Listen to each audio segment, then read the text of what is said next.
sure everyone this morning will congratulate Spain on a fantastic tournament and how to play football. How to play football the football way. None of this negativity stuff, just passing the ball, one touch pass. Absolutely fantastic to watch and playing it with youth players. Anyway, some Celtic news kicking around this morning. But how did people celebrate it in Spain, first of all? Well, this is how it kind of started off in one of the major towns near me. Um, People all sitting, chilling out. It was fantastic. Every local town round about us had big screens on the in the church squares, and the church bells rang out. Yes, the church bells rang out as soon as Spain won, which was absolutely fantastic. Yes, it's a brilliant being in a Catholic country, I would tell you that. But anyway, back to some Celtic transfer news. We can absolutely live in heaven this morning, knowing that there's millions of English waking up this morning feeling completely depressed about the fact that it's not coming home. But it did come home. Came home to Spain, the 4 times European champions. And I think, from a football sense, I think the fact that Spain has got such a young team, I think that they're going to go on and do what they did the last time that they won the Euros. I think they'll go on and win the World Cup and then win the Euros again. I think they're going to dominate football for a few years yet.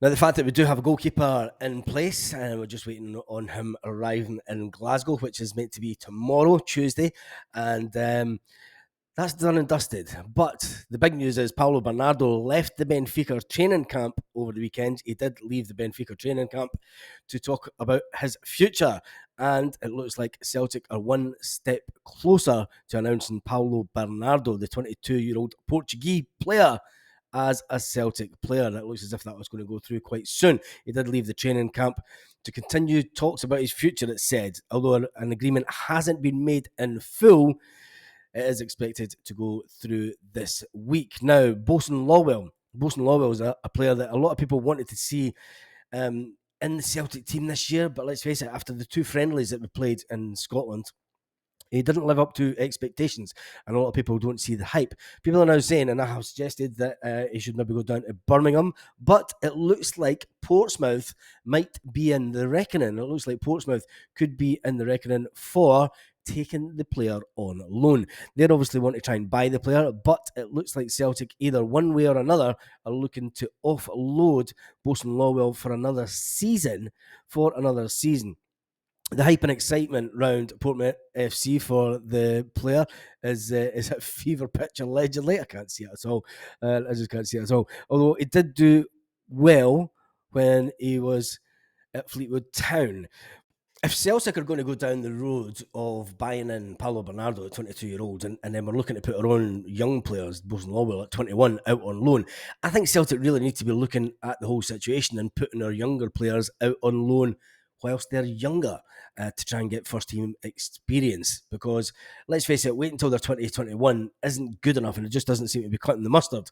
When you look at the stage that Paulo Bernardo is at in his career, I think he looks like he's a couple of years older, but he's only a year older than Bosun Lawell. So tell me what your thoughts are on that. I think it'll be a great move if he does go to Portsmouth on loan. The 21-year-old may have suffered relegation with Fleetwood Town last season, but was one of the few bright sparks in the middle of the park. We've yet to see that bright spark, although he did do some good stuff for Celtic, but he's not really first team ready for Celtic, is he? There's also interest from Derby, Queen's Park, Rangers, ambitious Birmingham, and I think that Birmingham would have been a good deal for him, but you never know. Portsmouth could be a good one also. Right, there is also other news regarding, again, more speculation regarding Matt O'Reilly. And it comes from Italy again. Juventus, according to Tutu Sport, are thrown in. Now, Tutu Sport does have a Twitter followership of about 500,000 followers. It is a big publication in Italy. And it reads that basically Juve are after O'Reilly. Juve are after O'Reilly. Juve are probably one of the teams that would spend £25 million on Matt O'Reilly. It's going to be hard to see if Celtic can really, really keep a hold of Matt O'Reilly this summer. I hope that we do. I want to see Celtic building the team. around Matt O'Reilly, but it's looking more and more likely that there will be a late thorough transfer activity when it comes to Matt. I think there's going to be offers coming in towards the end of the window. It's the way that these things kind of happen. You know that Celtic have knocked back an offer for 15 million from an Italian club so far. And that all that does is, now that the Euros is done and dusted, people are sitting looking, right? The season's about to start. People start focusing. Clubs are all in pre-season. I knew that Celta Vigo had Benfica down here, and there are a few English clubs, and I'm going to be going to a local team, Murcia. I'm going to be going to a couple of their pre-season games in the Murcia end, because they're playing a few tasty English teams, Nottingham Forest being one. But I will do those videos on another channel, because this is the Celtic channel, and people would just start complaining if I put up Murcia versus Nottingham Forest videos, because it's a Celtic channel. You're only allowed to do one thing in Scottish football. You're not allowed to do. It's a Celtic channel. You can't do other channels. So anyway, I've started up the Bastards Euro Football channel. You'll see, obviously, some of the video. Well, you see a video from last night on the reaction of Spain fans, and I will be going to games, and I'll stick to that. And the funny thing is, Murcia are not playing at their own stadium. Their own stadium is 29,000 seater, I think. It's a massive stadium, but they're playing in a little training stadium just 20 minutes from the main stadium. When you see the size of the stadiums for these lower division teams in Spain, it is unbelievable, absolutely unbelievable. Yet Scotland sometimes struggles to fill a 20,000 seater stadium when Celtic come calling, because teams find it in their own wisdom to try and keep tickets for themselves and not sell it to Celtic. Anyway, that is a talk for another video. Juventus in for O'Reilly. Do you think that they will make an offer? Norwich City are holding further talks with Celtic with the potential transfer of Adam Ida. It was suggested that he was away at the weekend because he was talking to Celtic. It wasn't the case. They just feel that he wasn't ready enough for the game after his holiday. Celtic are keen to bring the 23-year-old to Celtic. I think that deal will be done and dusted this week before Celtic head off to America. Will they get the Paulo Bernardo one done as well? I think so. I think the goalkeeper one has been a little bit of a bonus for Brendan Rodgers. Anyway, on that note, Viva España.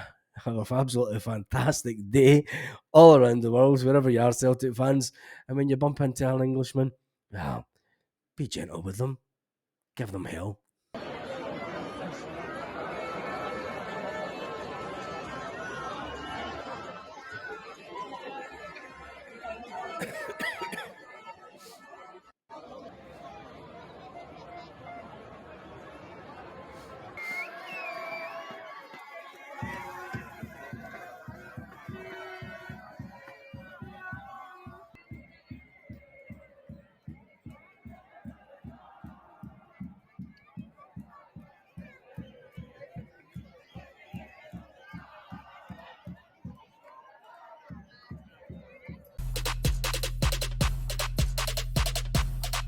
Lit. Roll up to the party, roll up to the party, roll up to the